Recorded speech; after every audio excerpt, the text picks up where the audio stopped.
Well now, sugar. Pull up the chair real close and let me tell you about something that happened in these parts that'll make your soul question everything you thought you knew about the nature of good and evil. Name's Abigail May Thornton, but folks round here just call me Granny Abby, and I've been kicking around this stretch of Arizona territory for nigh on 89 years now. Seen Apache wars that painted the desert red, watched silver strikes turn honest men into claim jumpers, and buried more dreams than the desert has bones. But of all the strange and terrible things I've witnessed in my long life, nothing comes close to what happened in the spring of 1889, when a woman named Catherine Blackwood rode into our town of Devil's Canyon and came face to face with the darkest parts of herself. That was the spring we learned that sometimes the greatest enemy you'll ever face ain't some outlaw with a fast gun or some corrupt lawman with a badge. Sometimes it's the shadow that follows you wherever you go, whispering all the things you could become if you just stopped fighting so hard to be good. Our town of Devil's Canyon wasn't much to look at back then, and Lord knows it ain't gotten much prettier with age. Just a collection of sun-bleached buildings scattered along a dry creek bed, squatting in the shadow of red rock cliffs like they were trying to hide from the judgment of heaven. We had maybe 50 souls all told, counting the children and the broken-down prospectors who'd stayed on after the silver played out, hoping against hope that the mountain might give up one more vein of precious metal. Catherine Blackwood arrived on a Tuesday morning in late April, when the desert was just starting to bloom with wildflowers and the air still held the cool promise of spring. She came riding a chestnut mare, dressed in practical traveling clothes that had seen better days, with saddlebags that looked heavy enough to hold a woman's entire life. But it was her face that caught my attention, sugar, beautiful in a way that spoke of good breeding and education, but marked with lines of worry and exhaustion that no amount of powder could hide. She was maybe 30 years old, with dark hair pulled back in a severe bun and grey eyes that seemed to be looking for something she wasn't sure she wanted to find. When she dismounted in front of our little hotel, her movements were careful and deliberate, like someone who'd learned to be cautious about every step they took. "Excuse me," she said to old Pete Garrison, who was sweeping the hotel porch with more enthusiasm than skill. "I'm looking for information about a woman who might have passed through here. Her name would be Catherine Blackwood." Pete stopped sweeping and looked at her with the kind of confusion that comes from hearing something that don't make sense. "Ma'am, begging your pardon, but didn't you just say that was your name?" The woman's face went pale as fresh snow, and she gripped the hotel porch rail like it was the only thing keeping her upright. "No," she said, her voice barely above a whisper. "My name is Catherine Blackwood, but I'm looking for another Catherine Blackwood, a woman who looks exactly like me. Now, sugar." That was the kind of statement that makes folks stop what they're doing and pay attention. Pete dropped his broom, Mrs. Henderson poked her head out of the general store, and even the mangy dogs that hung around the saloon seemed to prick up their ears. "Ma'am," Pete said gently, "I think maybe you've been ridden too long in the sun. Maybe you should come inside, get some water and some shade." But the woman shook her head, her grey eyes filling with a desperation that made my old heart ache. "You don't understand. She's been following me for months, maybe years. Everywhere I go, people tell me they've seen me before, that I've already been there. But I know I haven't. I know because she does things I would never do, says things I would never say." She reached into her saddlebags and pulled out a worn photograph, holding it up for Pete to see. "This was taken in Tombstone 3 months ago. The photographer swore he'd taken my picture before, said I'd been in his studio just the week prior, but I'd never been to Tombstone in my life until that day." Pete squinted at the photograph, and I could see his face go from confusion to something that might have been fear. "Ma'am, this here's a picture of you, ain't it?" "That's what I thought too," she replied, But look closer, look at the eyes. I made my way over from my rocking chair, my old bones creaking like rusty hinges, and took a look at that photograph myself, and sugar, what I saw there made my blood run cold as winter wind. It was the woman standing before us, no doubt about. That same face, same hair, same build, but the eyes were different. Where the real Catherine Blackwood's eyes held worry and kindness and a deep sadness, the eyes in the photograph held something else entirely, something cold and calculating and hungry. "Lord have mercy," I whispered. "Who is that woman, Catherine?" Blackwood looked at me with those troubled grey eyes, and when she spoke, her voice carried the weight of months of fear and confusion. "I don't know, but I intend to find out. Asterisk." That afternoon, Catherine Blackwood sat in my parlour, sipping tea that had gone cold, while she told me the strangest tale I'd ever heard in all my years of listening to folks' troubles. She'd pulled out a leather journal, its pages filled with careful handwriting and newspaper clippings, and spread them across my kitchen table like pieces of a puzzle she couldn't quite solve. "It started 6 months ago in Santa Fe," she began, her voice steady, but her hands shaking as she turned the pages. "I was working as a schoolteacher there, had been for 2 years, good position. Respectable boarding house, everything a woman could want for an independent life. Then one morning, Mrs. Rodriguez, who ran the boarding house, came to me with the strangest look on her face. She pulled out a yellowed newspaper clipping and handed it to me. She said she'd seen this in the Santa Fe New Mexican, and she wanted to know why I hadn't told her about my sister. I put on my spectacles and read the headline, "Local Teacher Arrested for Theft." Below it was a photograph that made my breath catch in my throat. It was Catherine Blackwood, no doubt about it, but this woman was being led away in shackles. Her face twisted with an expression of defiant rage that seemed completely at odds with the gentle soul-sit. "Tin in my parlour, but that's not you," I said, though even as the words left my mouth, I wasn't entirely sure. "That's what I told Mrs. Rodriguez," Catherine replied. "I showed her my papers, my references. Proof that I'd been in Santa Fe the whole time. But the article said the woman gave her name as Catherine Blackwood, claimed to be a schoolteacher, even had documents that looked exactly like mine." She flipped to another page in her journal. This one containing a letter written in shaky handwriting. "This is from the sheriff in Santa Fe. He wrote to me after the arrest, said the woman they caught insisted she was the real Catherine Blackwood. That I was some kind of imposter trying to steal her life." "What did she steal?" I asked, though I wasn't sure I wanted to know the answer.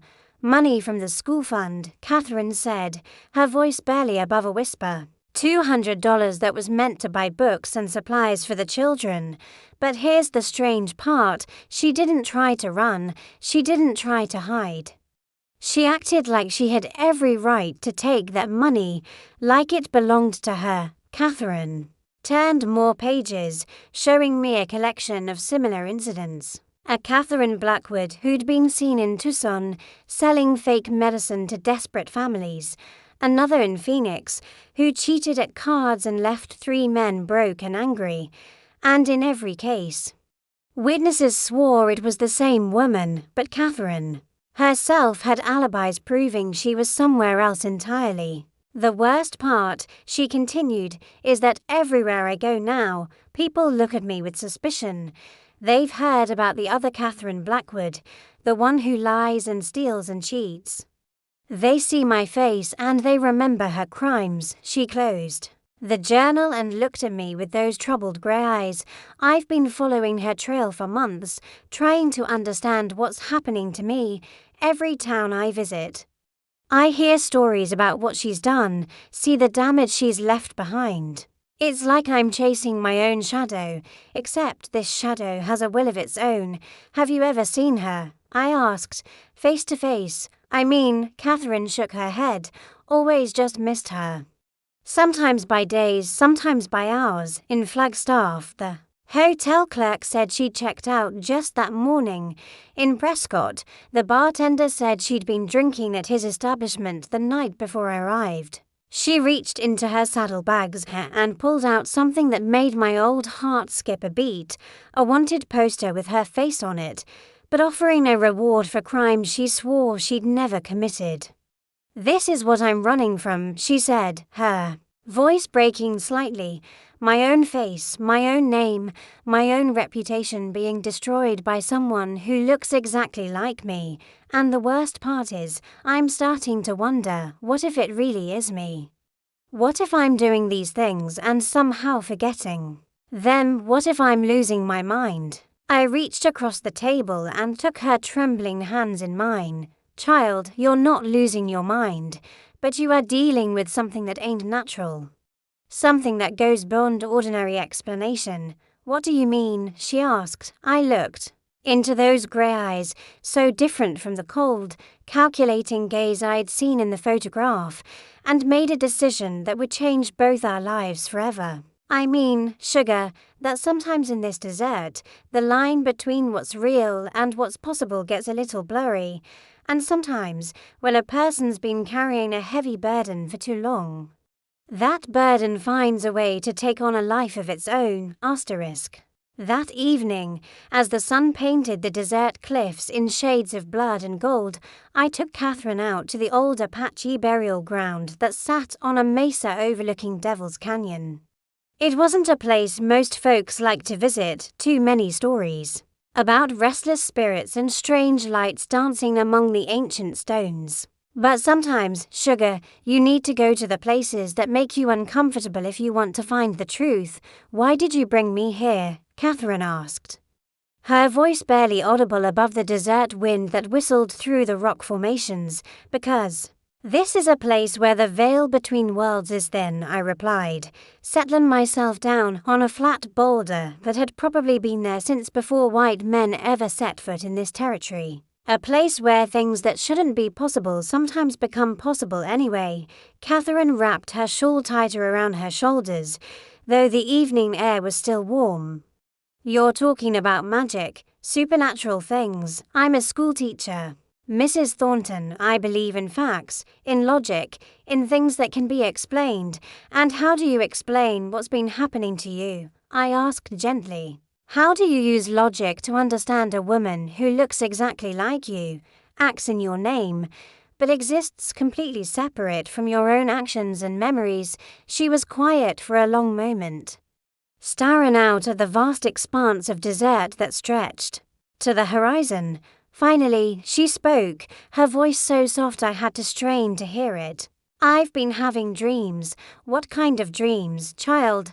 "Dreams where I'm doing the things she does. Stealing money, cheating at cards, lying to people who trust me.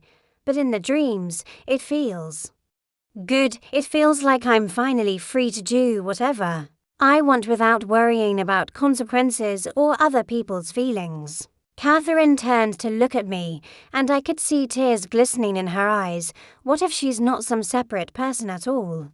What if she's just the part of me that I've been trying so hard to suppress? The part that's tired of being good, tired of following rules, tired of always putting others before myself. I nodded slowly, understanding beginning to dawn like sunrise over the mountains. "Tell me about your life before this started, Catherine. Tell me about the choices you've made, the sacrifices you've endured." And so she did, sugar. She told me about growing up as the daughter of a preacher in a small Kansas town, where every move was watched and judged by the congregation, about how she'd wanted to be a writer, to travel and see the world, but had become a teacher instead, because it was respectable, safe, expected. She told me about the man she'd loved and lost, a traveling photographer named James, who'd asked her to come away with him, to see the country and live by their own rules. But she'd been too afraid, too concerned about what people would think, and she'd let him ride away without her. I've spent my whole life being the good daughter, the proper lady, the responsible teacher, she said, her voice growing stronger with each word. I've never taken a risk, never followed my heart, never done a single thing just because I wanted to, and now it's like all those suppressed desires have taken on a life of their own. As if summoned by her words, a figure appeared on the trail leading up to the burial ground. At first, I thought it was just another traveler seeking shelter for the night. But as the figure got closer, Catherine let out a gasp that seemed to come from the depths of her soul. It was her, exactly her, down to the last detail. But walking with a confidence and swagger that the real Catherine had never possessed, this other Catherine wore the same face, the same build, even the same clothes, but everything about her demeanor screamed defiance and freedom and a complete disregard for anyone else's opinion. Well, the other Catherine said, her voice identical but somehow colder, more mocking. Look what we have here. The good little schoolteacher, finally ready to face the truth about herself. Catherine stood up slowly, her whole body trembling. Like a leaf in a storm. You're not real, she whispered. You can't be real. The other Catherine laughed, and the sound was like broken glass scraping against stone. Oh, I'm real, sister dear. I'm more real than you've ever been. I'm everything you've wanted to be but were too scared to become. I'm your courage, your passion, your willingness to take what you want instead of waiting for someone to give it to you. You're my shadow, Catherine said. Understanding finally dawning in her eyes, you're the dark side of my nature, given form and substance. I'm your freedom, the shadow replied, stepping closer, and I'm here to make you an offer you can't refuse. Asterisk.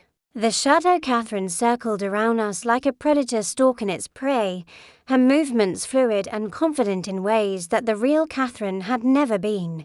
In the fading light of the desert evening, she seemed to shimmer and shift, sometimes solid as stone, other times translucent as morning mist. You want to know what I'm offering? The shadow said, her voice carrying a seductive quality that made even my old bones feel restless. I'm offering you the chance to stop pretending, to stop being the good little girl who always does what's expected, who always puts everyone else's needs before her own. Catherine backed away.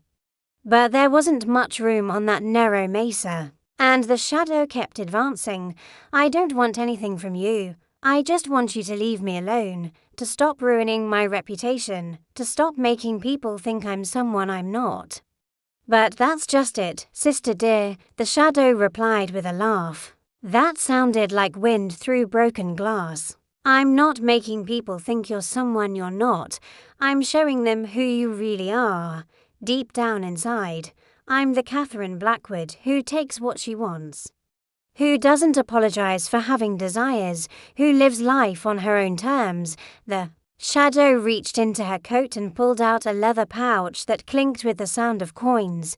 Do you know what this is? This is the money I took from that school fund in Santa Fe, $200 that was just sitting there, doing nothing, while children went without proper books and supplies because the school board was too cheap to provide adequate funding. You stole it, Catherine said, her voice shaking with anger and something that might have been temptation. I liberated it, the shadow corrected. I took money that was being hoarded by bureaucrats and used it to help people who actually needed it. I bought medicine for a sick child in Tucson, paid for a widow's rent in Phoenix, gave a hungry family enough to eat for a month. Tell me, sister, what's more moral, following rules that keep people suffering, or breaking rules to actually help them? Catherine's face went pale, and I could see the conflict warring in her grey eyes.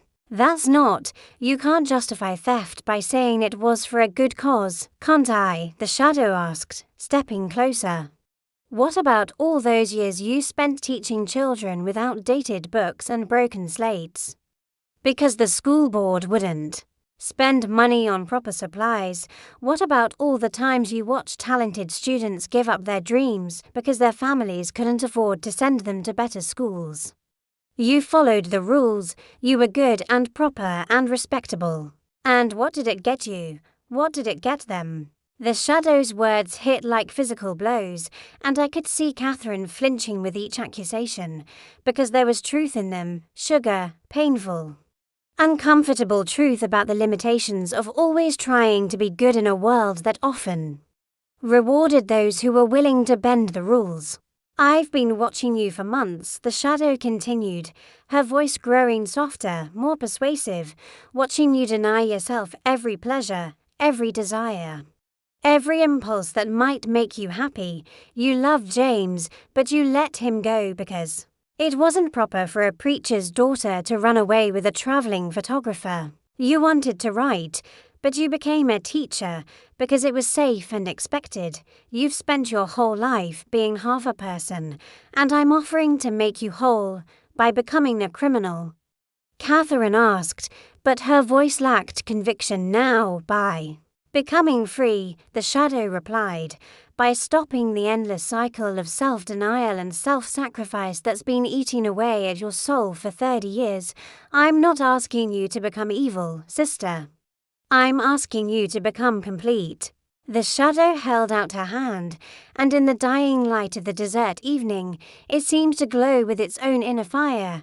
Join with me, Catherine. Stop fighting against your own nature. Let me show you what it feels like to live without fear, without guilt, without the constant weight of other people's expectations. Catherine stared at that outstretched hand like it was a snake ready to strike. And if I refuse? The shadow's smile turned cold as winter wind. Then I'll keep doing what I've been doing. I'll keep using your face, your name, your reputation to take what I want from this world. And eventually, people will stop being able to tell the difference between us. You'll become me whether you choose to or not.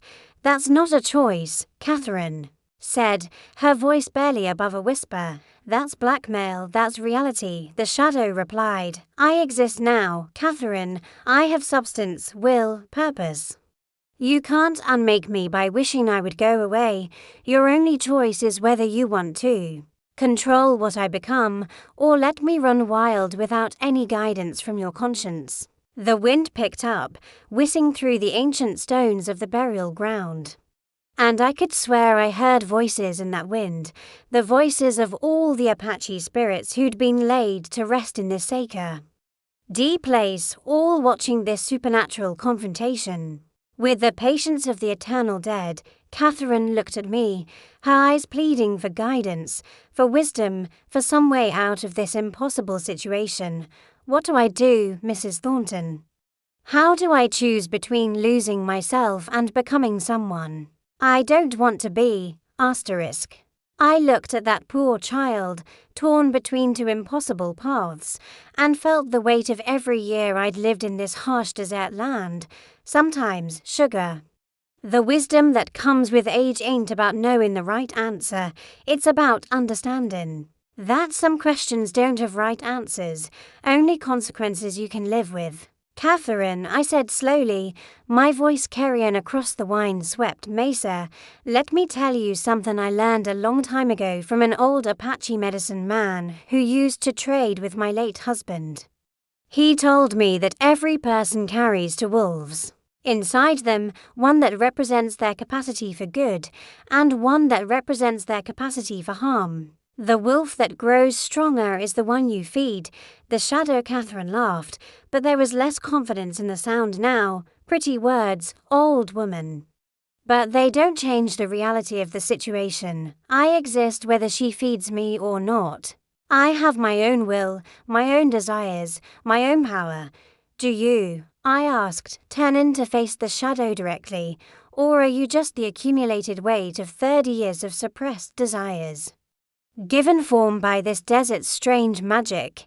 You say you're offering her freedom, but what you're really offering is slavery to impulse, to the idea that wanting something is the same as deserving it. Catherine was listening intently, her grey eyes moving between me and her shadow like she was watching a tennis match that would determine her soul's fate.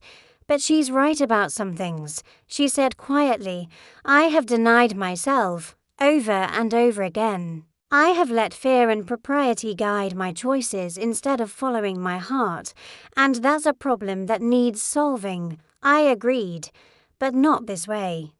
Not by embracing the opposite extreme and throwing away everything good about who you are. I stood up slowly, my old bones protesting the movement, and walked to the edge of the mesa where the ancient Apache stones caught the last rays of sunlight. You know what your real problem is, child. It ain't that you have a shadow. We all have shadows. Your problem is that you've been so afraid of your shadow that you've never learned to work with it. Find balance between your desires and your conscience. The shadow Catherine's form flickered, becoming less solid, more translucent. You're trying to talk her out of the only real choice she has. No, I said firmly.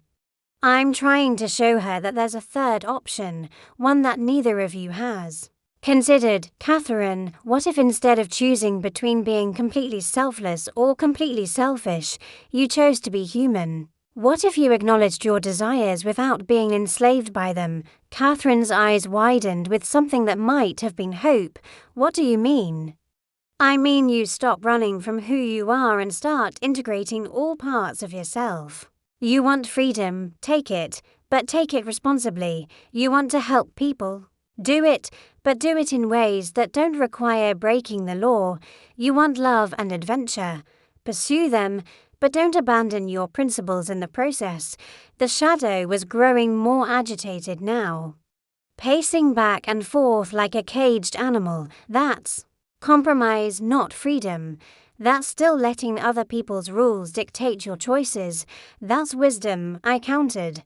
That's understanding that true freedom comes not from doing whatever you want, but from choosing consciously, from acting in accordance with your deepest values rather than your surface impulses. Catherine was staring at her shadow now, and I could see understanding dawning in her face. You're not offering me freedom at all, are you? You're offering me a different kind of prison, one where I'm controlled by my desires instead of my fears. Don't listen to her, the shadow said, but her voice was weaker now, less substantial. She's trying to keep you trapped in the same cage you've been in your whole life. No, Catherine said, her voice growing stronger with each word. She's trying to show me that I don't need a cage at all. I don't need to choose between being completely good or completely selfish. I can choose to be complete, acknowledging all parts of myself while still acting with integrity. The shadow let out a shriek of rage and frustration, and her form began to waver like heat shimmer on a summer day. You're making a mistake. You're choosing weakness over strength, conformity over rebellion. I'm choosing balance over extremes. Catherine replied, and for the first time since I'd met her, she sounded completely sure of herself. I'm choosing to integrate you instead of fighting you. To acknowledge my desires while still maintaining my principles. As Catherine spoke those words, something extraordinary began to happen on that windswept mesa. The shadow, instead of disappearing or growing more solid, began to change. Her harsh edges softened. Her cold expression warmed, and slowly I almost missed it, she began to move toward Catherine instead of circling her like a predator. You want to integrate me? The shadow asked, and for the first time, her voice held uncertainty instead of mocking confidence. You want to accept the parts of yourself that you've been denying? I want to stop being afraid of who I am, Catherine replied, taking a step toward her shadow. I want to stop pretending that I don't have desires, ambitions, even selfish impulses, but I also don't want to throw away everything good about myself in the process. The shadow stopped pacing and stood perfectly still, her form flickering between solid and translucent. And what does that look like?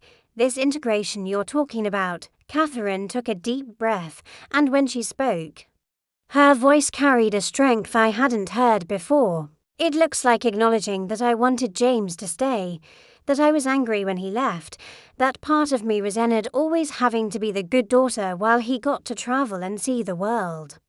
It looks like admitting that I've been frustrated, with the limitations of teaching, that I've wanted more from life than what I've allowed myself to have. But the shadow prompted, but it also looks like finding ways to pursue those desires that don't require hurting other people or abandoning my principles. Maybe I can't run away with a traveling photographer, but I can write letters to newspapers about the need for better school funding. Maybe I can't steal money for supplies, but I can organize fundraising efforts and petition the school board more aggressively. The shadow was listening intently now, her aggressive posture softening into something that looked almost like curiosity. You're talking about channeling the energy I represent into constructive action instead of destructive rebellion. I'm talking about being whole, Catherine said. About not splitting myself into the good Catherine who never does anything wrong and the shadow Catherine who does whatever she wants. I'm talking about being one person who can acknowledge her desires while still choosing to act with integrity. As she spoke, the most remarkable thing began to happen, Sugar. The shadow started to fade, but not in the way of something being destroyed. More like the way morning mist fades when the sun rises, becoming part of the air itself rather than disappearing entirely. And as the shadow faded, Catherine seemed to grow more solid, more present, more completely herself than she'd been since I'd met her. I can feel it, Catherine whispered, her eyes wide with wonder. I can feel all the parts of myself coming together, the desires I've denied, the anger I've suppressed, the dreams I've abandoned. They're all still there, but they're part of me now instead of fighting against me. The last traces of the shadow dissolved into the desert air and Catherine stood alone on the mesa, but she wasn't the same woman who'd arrived in Devil's Canyon that morning. She stood straighter, moved with more confidence, and when she looked at me, her grey eyes held a depth and complexity that spoke of someone who'd finally made peace with all aspects of herself. "How do you feel?" I asked. Catherine smiled, and it was the first genuine smile I'd seen from her. "I feel complete, like I've been carrying around a heavy burden for so long that I'd forgotten what it felt like to stand up straight. I still want the same things I wanted before: adventure, love, the chance to make a real difference in the world. But now I can pursue them without feeling like I have to choose between being good and being happy." She walked to the edge of the mesa and looked out over the vast expanse of desert, her hair stirring in the evening breeze. "I think I'll stay in Devil's Canyon for a while," she said. "Start a school here. Maybe write articles for newspapers back east about life in the territories. Find ways to help people that don't require breaking laws or abandoning my principles. And if James ever comes back," I asked with a grin. Catherine's smile grew wider. "Then maybe I'll be brave enough to say yes to adventure, but on my own terms. This time as a partner, not as someone running away from herself."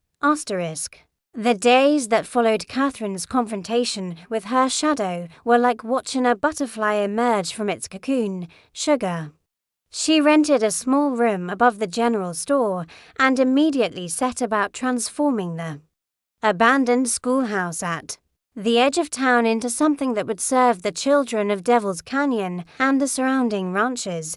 But this wasn't the same timid schoolteacher who'd arrived just a week before. This Catherine moved with purpose and confidence, organizing fundraising efforts with the skill of a seasoned politician and writing letters to territorial officials with the passion of a crusading Jew journalist. She'd found a way to channel all that suppressed energy into constructive action, and the results were nothing short of miraculous.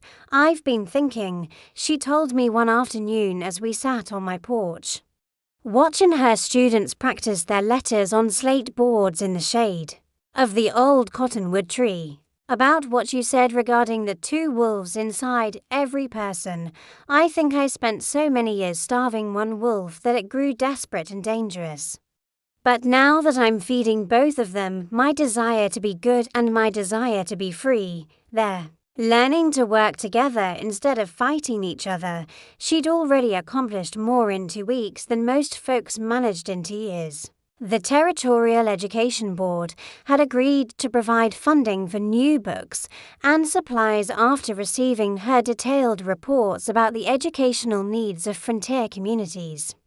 3 families who'd been considering moving away decided to stay, once they learned their children would have access to proper schooling, and most remarkably, she'd convinced the local newspaper to publish a series of articles about life in the territories, giving her the writing outlet she'd always craved. "You know what the strangest part is," Catherine continued, her grey eyes bright with contentment. "I don't feel like I'm compromising anymore. I feel like I'm finally living according to my true nature instead of fighting against it." The transformation wasn't just internal, either. Physically, Catherine looked like a different person. Her posture was straighter, her movements more confident, her smile more genuine. It was like integrating her shadow had allowed her to access parts of herself that had been locked away for decades. "What about the other Catherine?" I asked.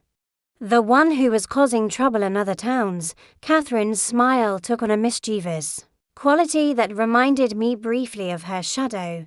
"Funny thing about that, I've been getting letters from sheriffs in Santa Fe and Phoenix, saying that witnesses have come forward to recant their testimonies.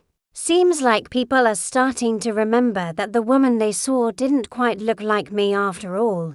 Something about the eyes being different, the way she carried herself. The shadow's influence is fading, I observed."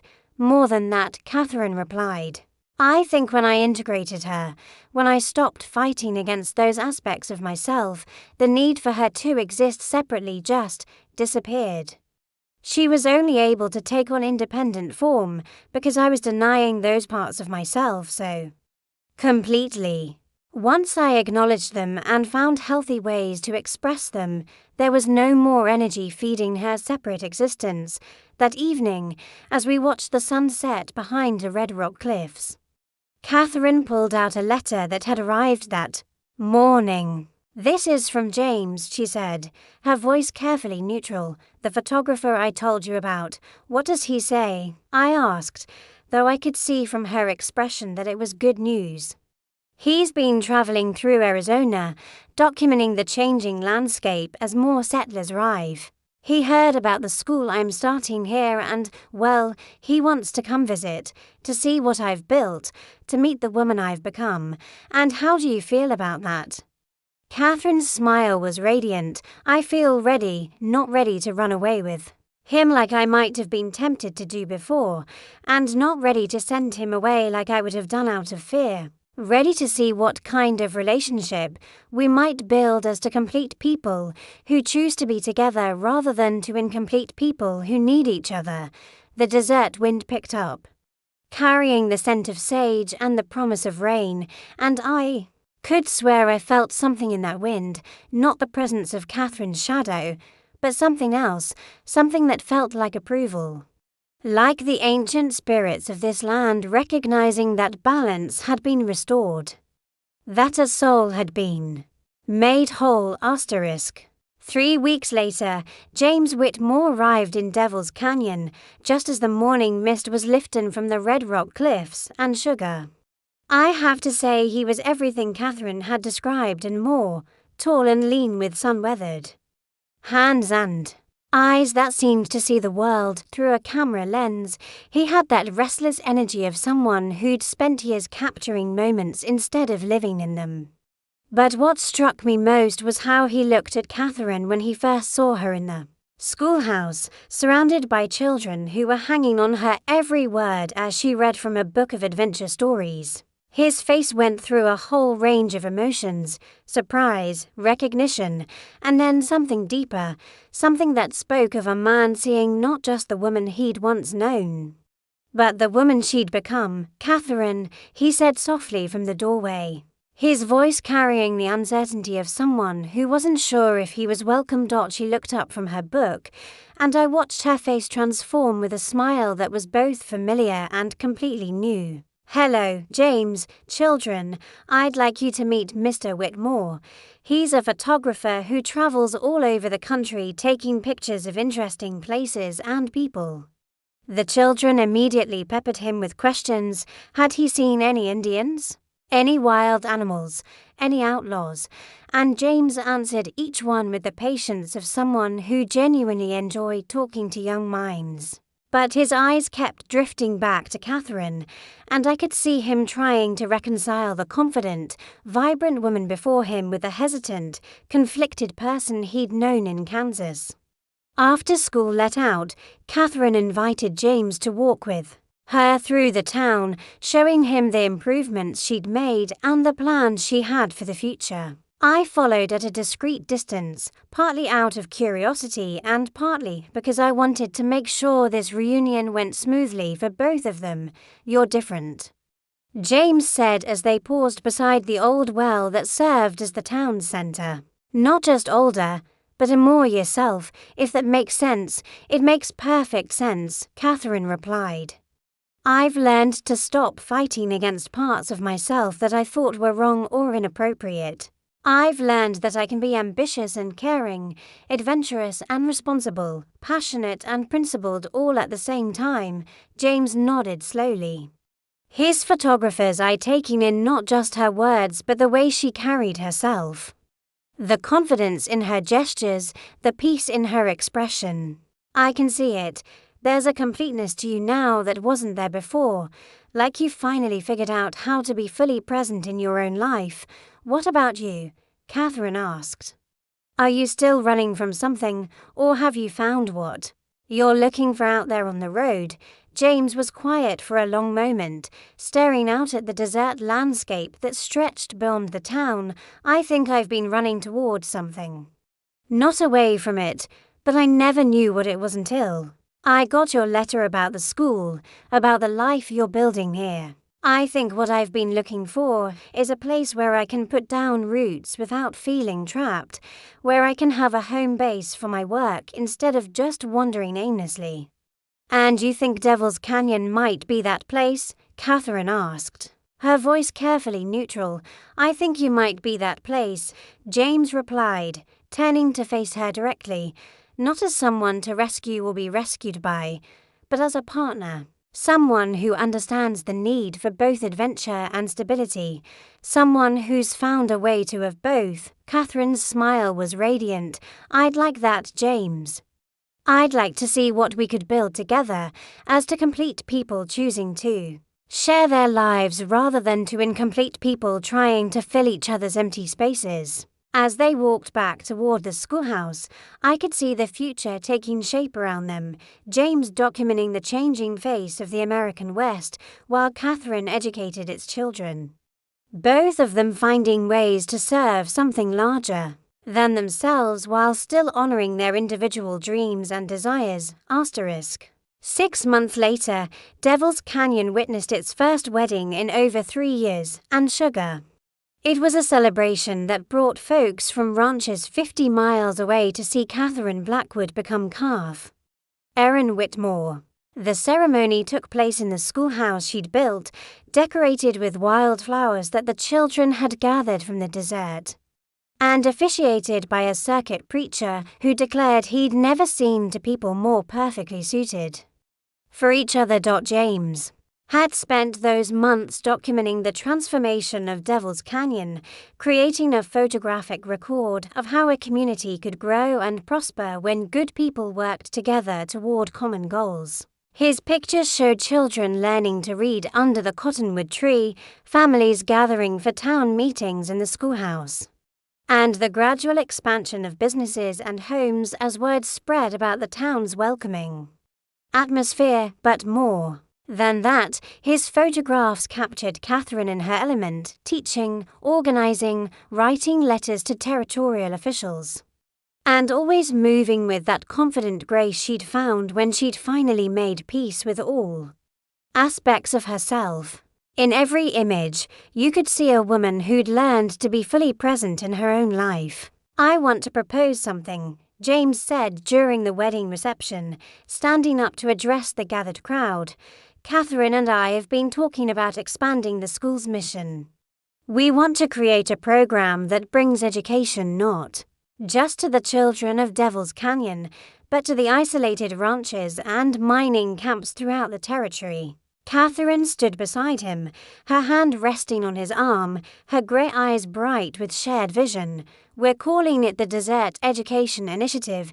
James will travel to remote communities, documenting their needs and taking photographs that we can use to raise funds and awareness back east. I'll develop curriculum and training materials that can be used by anyone willing to teach, even if they don't have formal education themselves. The crowd erupted in applause, but I could see this was more than just a noble cause for the newlyweds. This was their way of combining their individual passions into something larger than either could achieve alone. James's love of travel and documentation with Catherine's commitment to education and social justice. We'll still make Devil's Canyon our home base, Catherine continued. The school here will serve as a model for what's possible, and we'll return regularly to teach and learn from our own community. But we'll also be able to satisfy that wanderlust that both of us carry.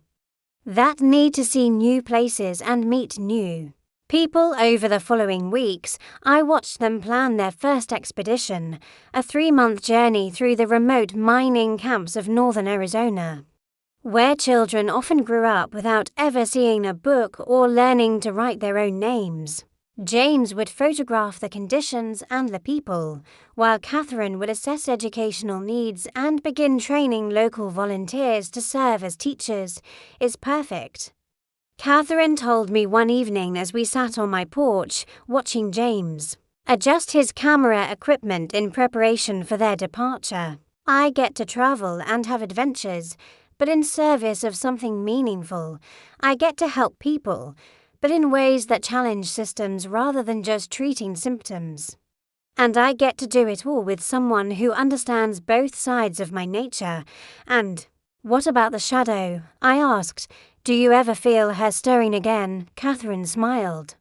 And there was wisdom in that smile that spoke of someone who'd learned to live with complexity rather than fight against it.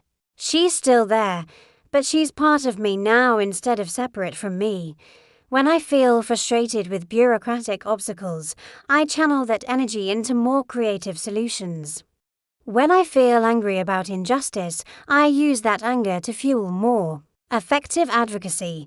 The desires and impulses are still there, but they're integrated into who I am instead of threatening to tear me apart. As I watched them prepare for their journey, I realized that Catherine had achieved something remarkable. She'd found a way to honor both her need for security and her hunger for adventure, both her desire to help others and her need for personal fulfillment. She'd become living proof that you don't have to choose between being good and being whole.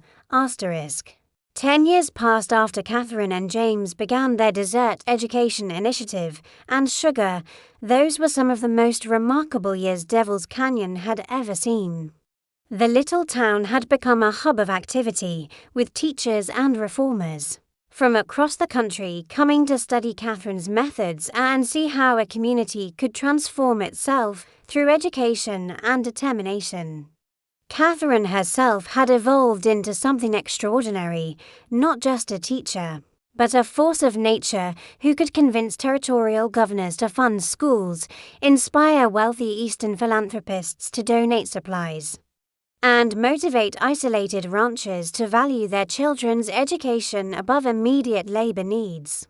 She'd learned to wield her integrated nature like a finely crafted tool, using her diplomatic skills when persuasion was needed and her fierce determination when obstacles required more forceful remover.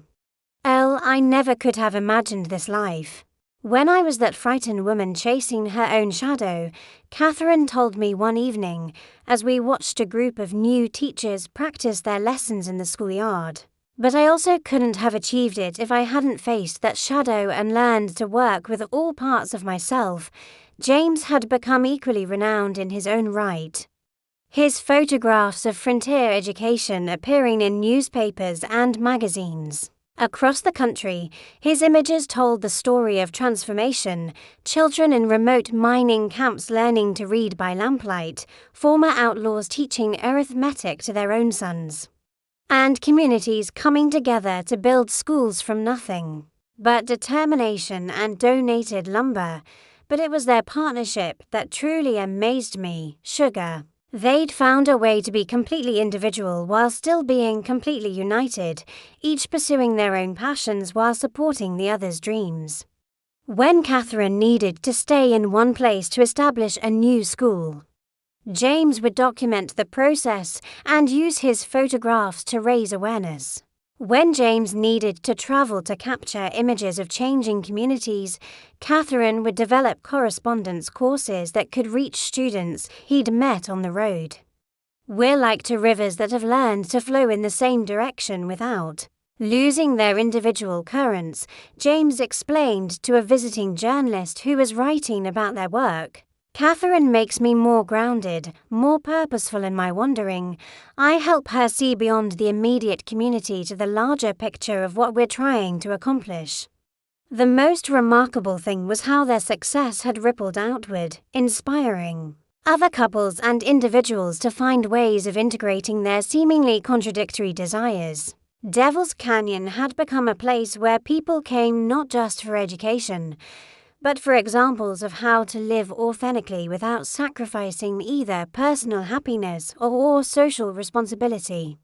Mrs. Henderson, now in her 70s but still sharp as a tack, had started keeping a guest book where visitors could record their thoughts about what they'd learned in our little town. The entries told stories of people who'd found courage to pursue dreams they'd abandoned, who'd learned to balance ambition with compassion, who'd discovered that being true to yourself didn't require hurting others. Catherine's story has become a kind of legend, Mrs. Henderson told me one afternoon as we reviewed the guest book entries.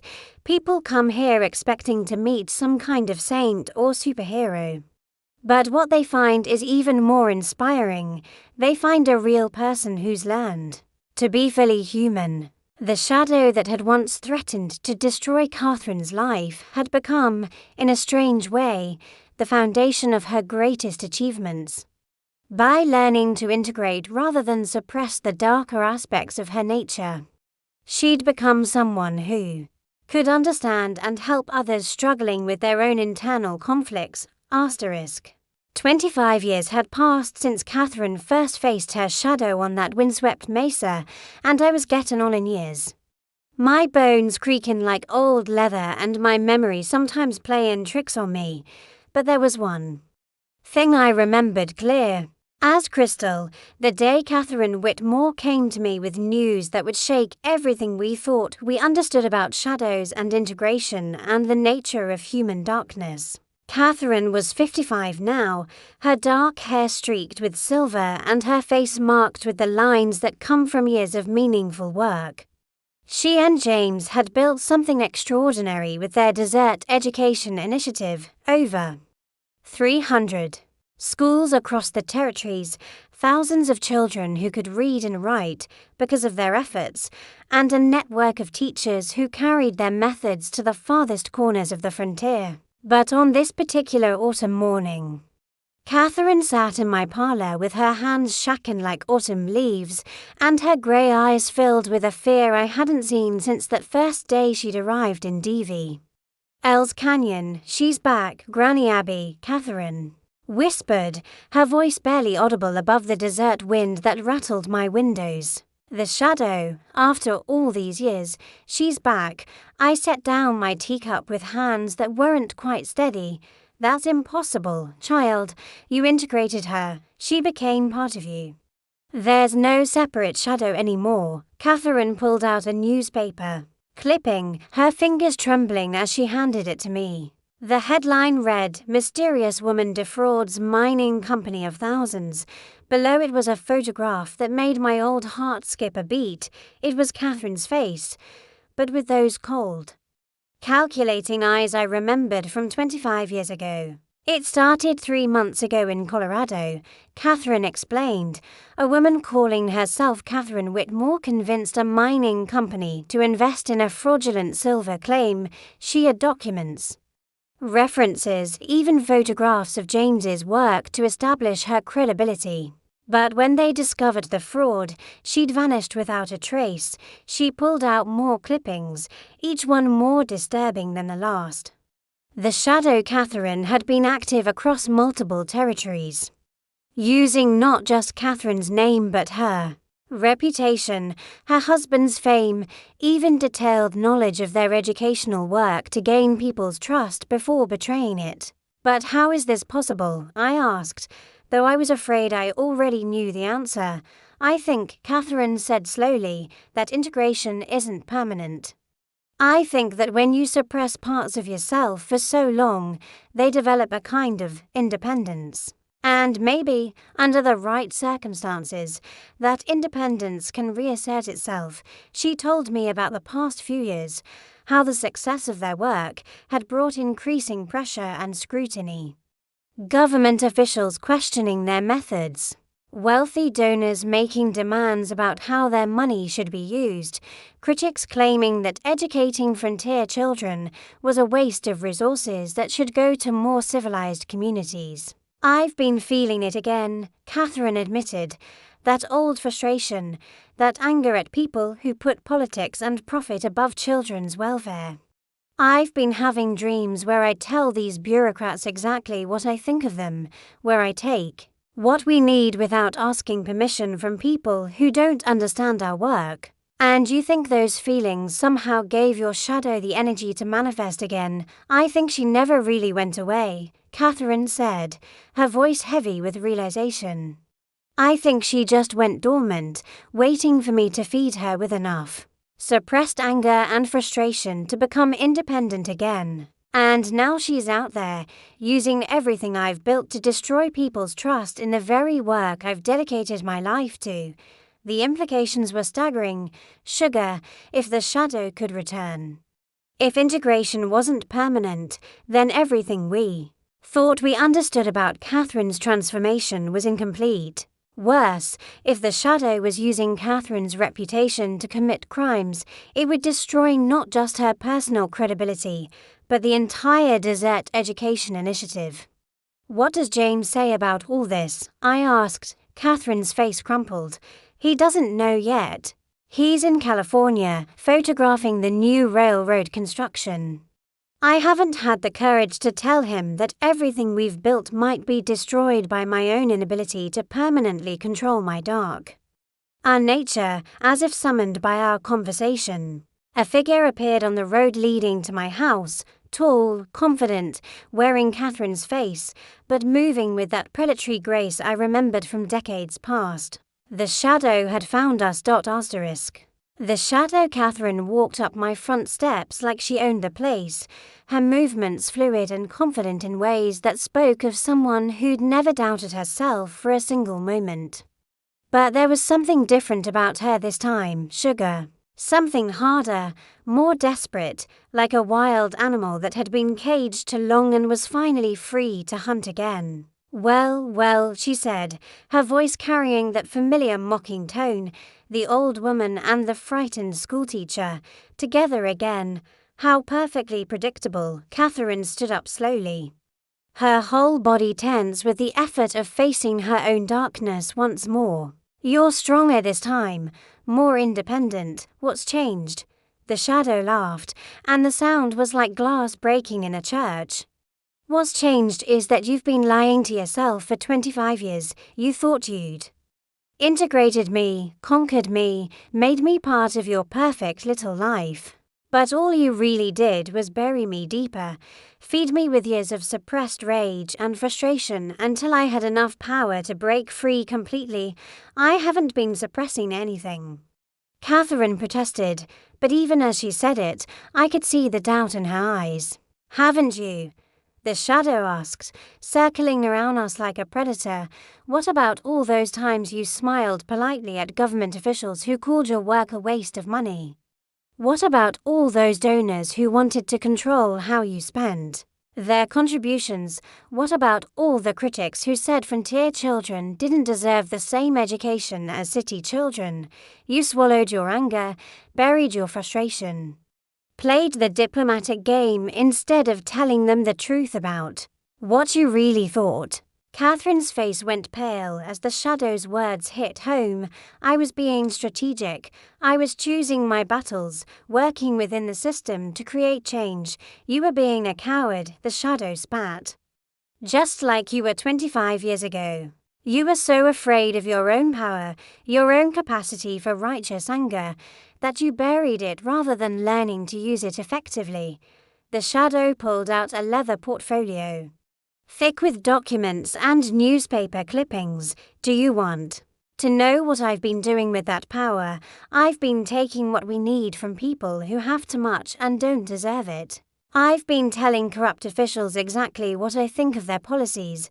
I've been living the life you were too scared to live by destroying everything I've built, Catherine said, her voice shaking with emotion, by using my name and reputation to commit crimes that will discredit the entire Desert Education Initiative. By showing the world what you could accomplish if you stopped being so concerned about other people's opinions, the shadow countered. The money I took from that mining company? I used it to build 3 schools in communities that had been ignored by your precious government. Funding. The officials I embarrassed. They were blocking legislation that would have provided better resources for frontier education. I could see Catherine wavering, torn between horror at her shadow's methods and a grudging admiration for the results. That doesn't justify fraud and theft, doesn't it? The shadow asked. How many children have gone without education while you played politics with people who never intended to help them? How many communities have been ignored while you waited for the proper channels to work? I've accomplished more in 3 months than you've managed in 3 years of diplomatic negotiations. But then Catherine did something that surprised both me and her shadow. She smiled, not the diplomatic smile she'd perfected over the years, but a genuine expression of understanding and acceptance. You're right, she said simply. I have been suppressing my anger, my frustration, my desire to take more direct action. But you're also wrong about something fundamental. The shadow's confident expression faltered slightly. What? You think the only choice is between suppression and explosion? Between being completely controlled and being completely uncontrolled. But there's a third option, conscious integration. Not burying the anger, but channeling it into effective action that doesn't require destroying everything good about who I am. Catherine walked toward her shadow, her movements calm and deliberate. I don't need to choose between being diplomatic and being powerful. I can be both.